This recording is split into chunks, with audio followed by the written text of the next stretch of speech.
is the best political weapon, for nothing drives people harder than a fear of sudden death.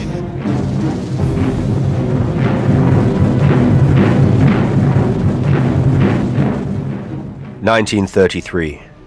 Hitler destroys all organized political opposition. The Communist and Social Democratic parties banned. The trade unions which spoke up for workers banned. Their leaders beaten up, arrested, imprisoned in concentration camps.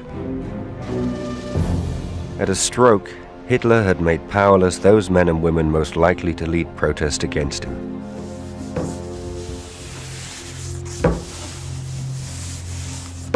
Those that escaped arrest were now illegals, outlaws. We were in constant danger. We couldn't go to the law. There was no law. What could we do? Move to another part of the country where no one knew us, live under false names and false papers. Some did. Others just gave up. In the circumstances, it's amazing how much political resistance survived. In 1936, according to police statistics, over 1,000 anti-Nazi groups were still at work, writing reports on the public mood, printing anti-Nazi leaflets, all disguised with false covers to make them easier to hide, as cake recipes, seed packets, camera instruction manuals. The Gestapo counted 1.5 million such anti-Nazi leaflets doing the rounds. But the resistance was divided. The Social Democrats didn't trust the Communists, and as the secret police drew the net ever closer, the fight became more and more hopeless. Can we seriously harm the Nazis, fly posting, or painting slogans on walls, or stealing and hiding a gun or two? Does it change enough to make the risk worthwhile? People think it's romantic to battle with the Gestapo, but it's not. It's suicidal. Fritz Reck never actively resisted, but writing a diary was treason enough, keeping an ear to the ground on his country estate, recording the public mood. Again and again, my friends warn me about my writings. I ignore them. I must record what's happening here in Germany. And so, night after night, I hide this diary deep in the woods, always alert in case I'm seen, always changing my hiding place.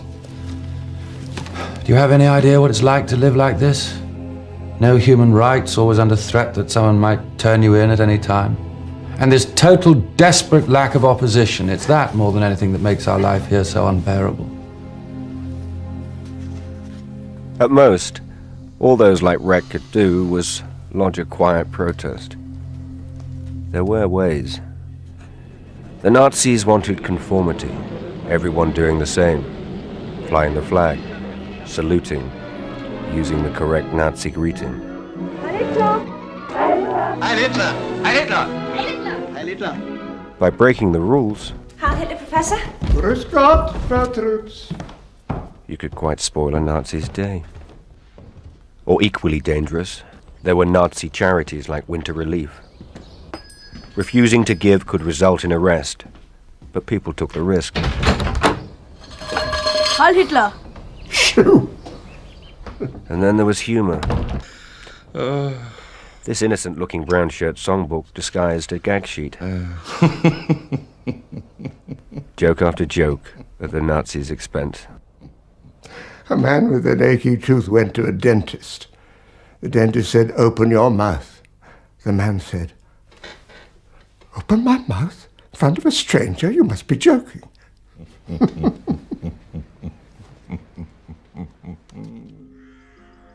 But as Fritz Reck noted in his diary, the government was hardly likely to be brought down by joke books. I think we'd rather see resistance take the form of armed rebellion. But that's the problem. The Nazis have made us so sluggish, a nation of cowards. Terror is the best political weapon, for nothing drives people harder than a fear of sudden death.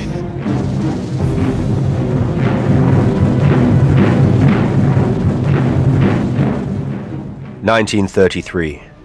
Hitler destroys all organized political opposition. The Communist and Social Democratic parties banned. The trade unions which spoke up for workers banned. Their leaders beaten up, arrested, imprisoned in concentration camps. At a stroke, Hitler had made powerless those men and women most likely to lead protest against him.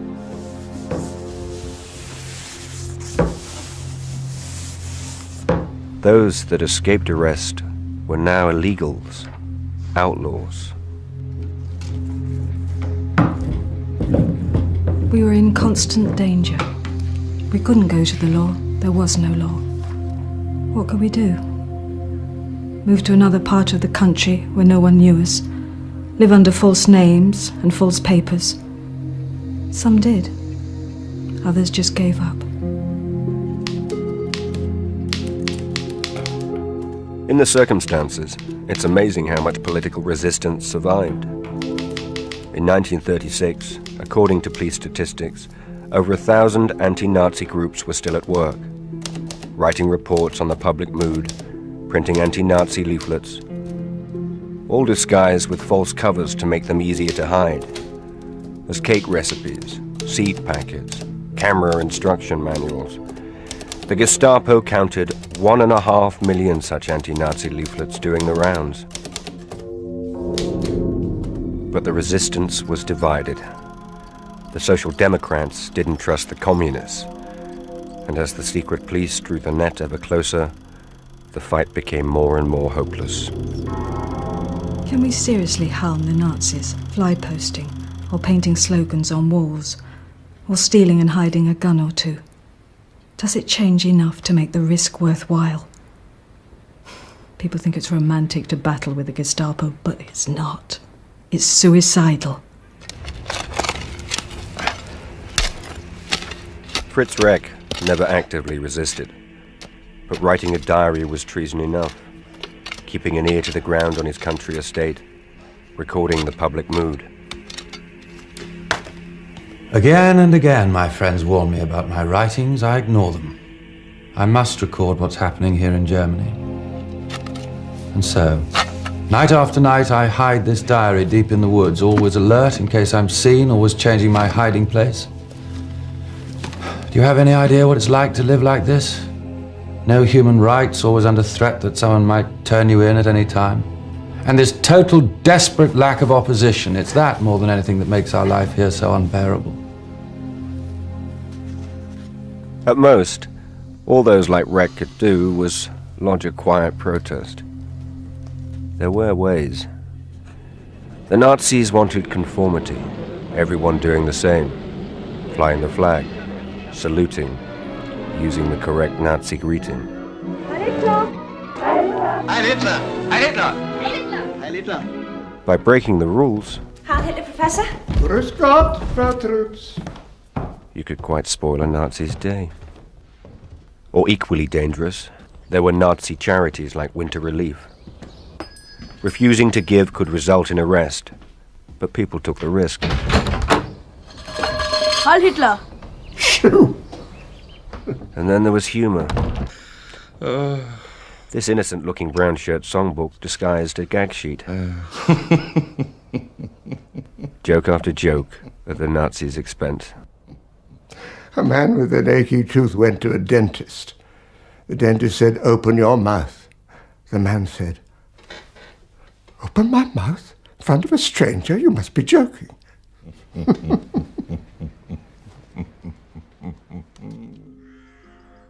But as Fritz Reck noted in his diary, the government was hardly likely to be brought down by joke books. I think we'd rather see resistance take the form of armed rebellion. But that's the problem. The Nazis have made us so sluggish, a nation of cowards. Trapplitz-Hültensekt, der Wiener Schnitzel mit der Lage werden und das Sauerkraut. Hey, der Piluten sagt der Pilleppen, ein Tomelia bis ein Strapf, und der Blitzen sagt der Knütz. Hey, ich kleiner Strapf mit der...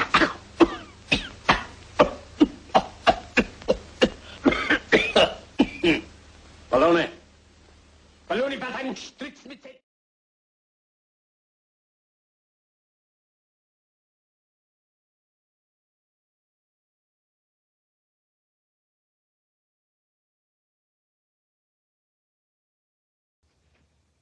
Strange. These strike leaders, they're all brunettes. Not a blonde amongst them. Brunettes are troublemakers. They're worse than the Jews. Then wipe them out. Too small. Not so fast. We get rid of the Jews first, then concentrate on the brunettes. She'll never have peace until we have a pure Aryan race. How wonderful. Tomania, a nation of blue-eyed blondes. Why not a blonde Europe, a blonde Asia, a blonde America? A blonde world. And a brunette dictator. Dictator of the world. Why not? Out Caesar, out Nullus. The world is effete, worn out, afraid. No nation would dare to oppose you. Dictator of the world. It's your destiny. We'll kill off the Jews, wipe out the brunettes. Then will come forth our dream, a pure Aryan race. Beautiful blonde Aryans. They will love you, they will adore you. They will worship you as a god. No, you mustn't say it. You make me afraid of myself.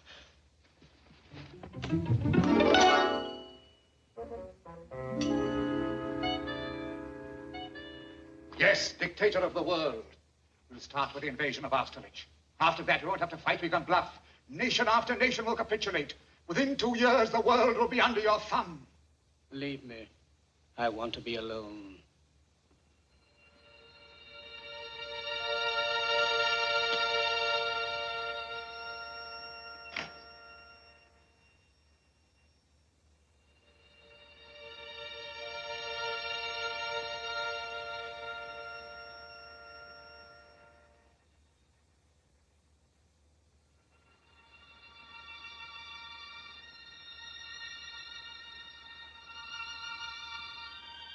Out Caesar, out Nullus, Emperor of the world. My word.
The dictator of Tomania, the conqueror of Austerlitz, the future emperor of the world.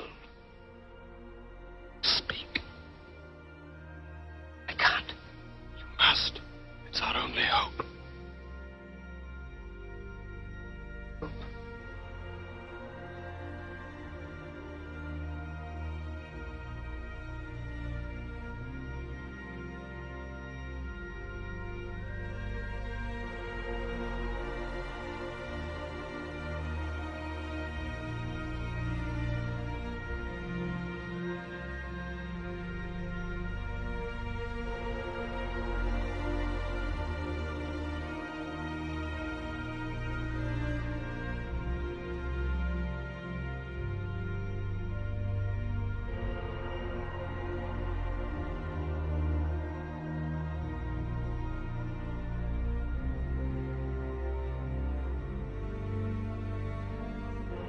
I'm sorry.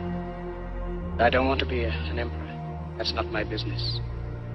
I don't want to rule or conquer anyone. I should like to help everyone if possible. Jew, Gentile, black man, white. We all want to help one another. Human beings are like that. We want to live by each other's happiness, not by each other's misery. We don't want to hate and despise one another.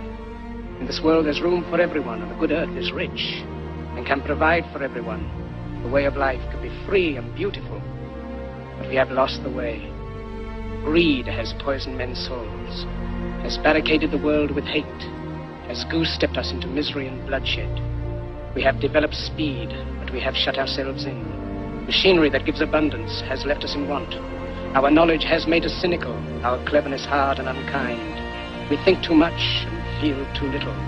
More than machinery, we need humanity. More than cleverness, we need kindness and gentleness. Without these qualities, life will be violent, and all will be lost. The aeroplane and the radio have brought us closer together. The very nature of these inventions cries out for the goodness in men, cries out for universal brotherhood, for the unity of us all. Even now, my voice is reaching millions throughout the world. Millions of despairing men, women, and little children, victims of a system that makes men torture and imprison innocent people. To those who can hear me, I say, do not despair. The misery that is now upon us is but the passing of greed, the bitterness of men who fear the way of human progress. The hate of men will pass, and dictators die, and the power they took from the people will return to the people. And so long as men die, liberty will never perish.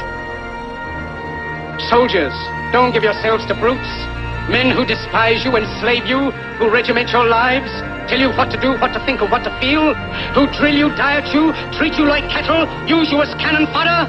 Don't give yourselves to these unnatural men, machine men with machine minds and machine hearts. You are not machines, you are not cattle, you are men. You have the love of humanity in your hearts. You don't hate, only the unloved hate, the unloved and the unnatural. Soldiers, don't fight for slavery, fight for liberty. In the 17th chapter of St. Luke it is written, the kingdom of God is within man, not one man nor a group of men, but in all men, in you. You, the people, have the power to create machines, the power to create happiness. You, the people, have the power to make this life free and beautiful, to make this life a wonderful adventure. Then in the name of democracy, let us use that power. Let us all unite. Let us fight for a new world, a decent world, that will give men a chance to work, that will give youth a future and old age a security. By the promise of these things, brutes have risen to power, but they lie. They do not fulfill that promise. They never will. Dictators free themselves, but they enslave the people. Now let us fight to fulfill that promise. Let us fight to free the world, to do away with national barriers, to do away with greed, with hate and intolerance. Let us fight for a world of reason, a world where science and progress will lead to all men's happiness. Soldiers, in the name of democracy, let us all unite!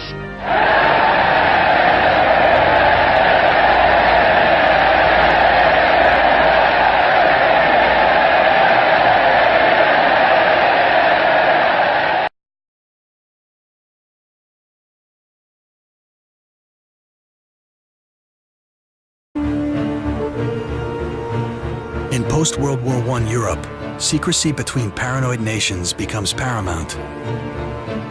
The growth of international commerce creates a need for companies to keep their information secret from competitors. Germany's Arthur Scherbius develops the Enigma machine as a means of keeping those business transactions secure. It works by generating an electric current when a letter key is pressed. A number of moving mechanical parts then scramble the path of the current, producing a different letter each time the key is pressed. The Enigma machine is about to become the German Army's most powerful code-making weapon in World War II. A weapon they're confident can keep their secret military codes secret.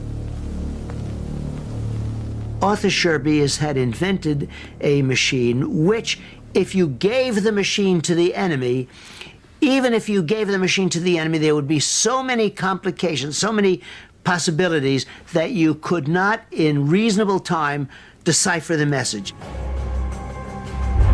Just like Alberti's code wheel, the Enigma machine creates multiple polyalphabetic substitution ciphers. It's fast, it's mechanized, and it produces codes that seem unbreakable. It's a device for turning readable messages into unreadable messages. Given an Enigma machine with an unknown set of wheels, the enemy has to consider that that machine can be set up in 186 million ways. The millions of permutations are achieved by the number of variables involved when setting up the machine. At the height of the war, German operators changed these settings every day.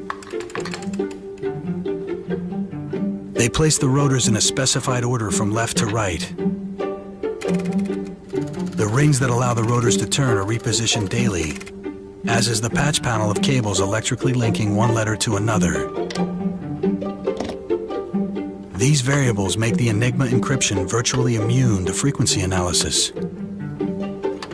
The Germans think their Enigma code uncrackable. They believe no one has enough time or the mathematical ability to work through the millions of combinations. A coded message is created by typing the German plain text into the machine and then having the encrypted message transmitted via Morse code. With the outbreak of war in September 1939, Nazi-coded messages flood the radio airwaves.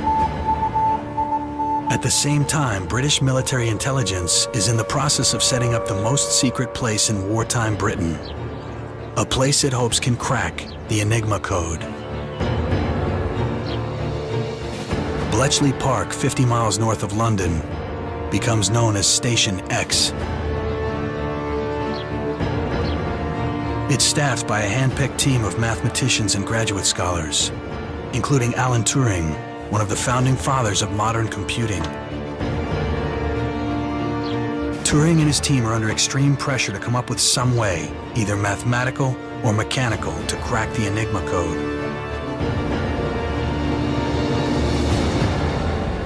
By 1940, fleets of German U-boats are sinking thousands of tons of Allied supply ships in the North Atlantic.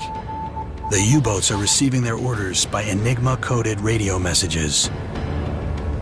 The U-boats in the North Atlantic were in constant coded communication with Germany, saying where these convoys were and arranging for groups of U-boats to come together to attack them. And all of those messages were encoded using Enigma machines. So cracking Enigma was the key to finding the U-boats and protecting the convoys. Turing begins by exploiting the mathematical and human weaknesses of Enigma.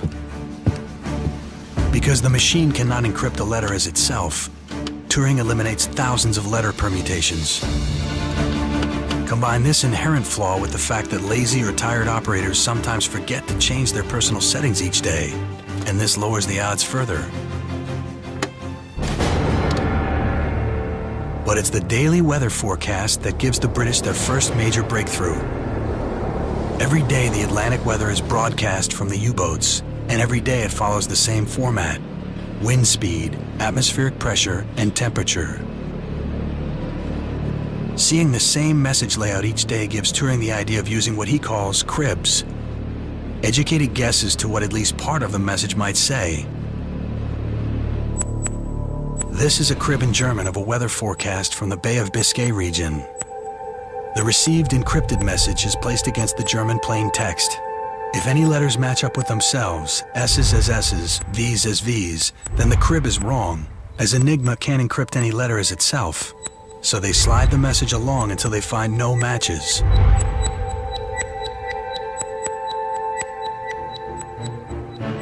The British now have clues as to what might be in the messages, but it's still too many man-hours to work through all of the permutations and decipher the many thousands of daily intercepts. So they develop a machine of their own to rival the Enigma, a device that attempts to reverse the encryption process of an Enigma machine, known as the bomb.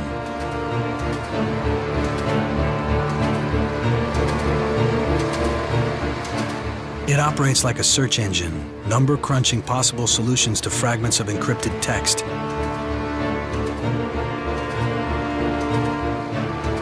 But can the Bletchley bomb crack the Enigma code before the German Navy wins the War of the Atlantic?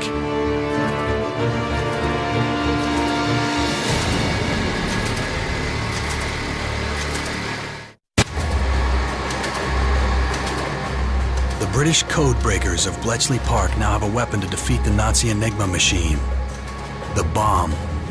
It's not designed to break coded messages, but to crunch through the millions of letter permutations contained in the so-called cribs, the clues obtained by the repeated use of weather reports, greetings, and test signals sent by the Nazis.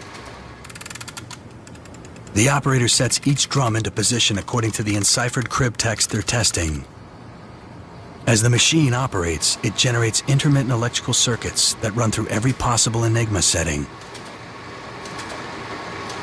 The goal is to find an open circuit, which means the bomb has found a setting that converts all of the cipher characters into plain text without any errors. It's a hugely complicated device with nearly 12 miles of wiring and 97,000 carefully machined parts.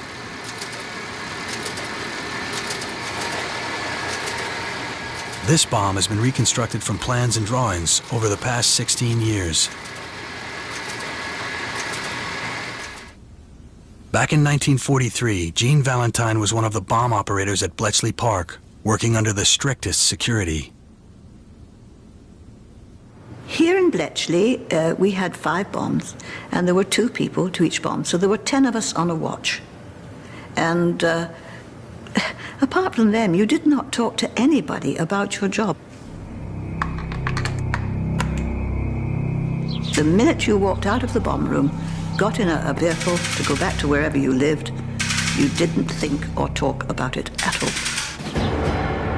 Bletchley Park is one of the best examples of complete security in history. The Nazis had no idea the British were decoding their messages. They also had no idea that their code books and Enigma machines are being retrieved from captured U-boats.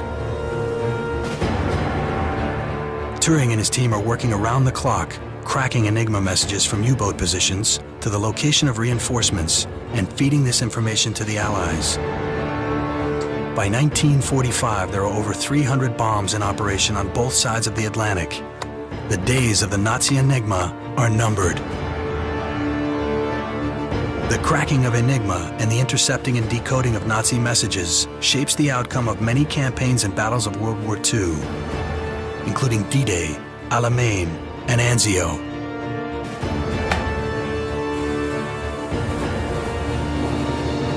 But it's perhaps the vital role of decoding the U-boat messages in the North Atlantic that saves the most lives. Prime Minister Winston Churchill famously states that the Bletchley Park codebreakers were the geese that laid the golden eggs and never cackled. The war wasn't won by the codebreakers. The war was won by boots on the ground. Without it, the war would not have been lost. But on the other hand, with it, it was certainly shortened by a significant amount.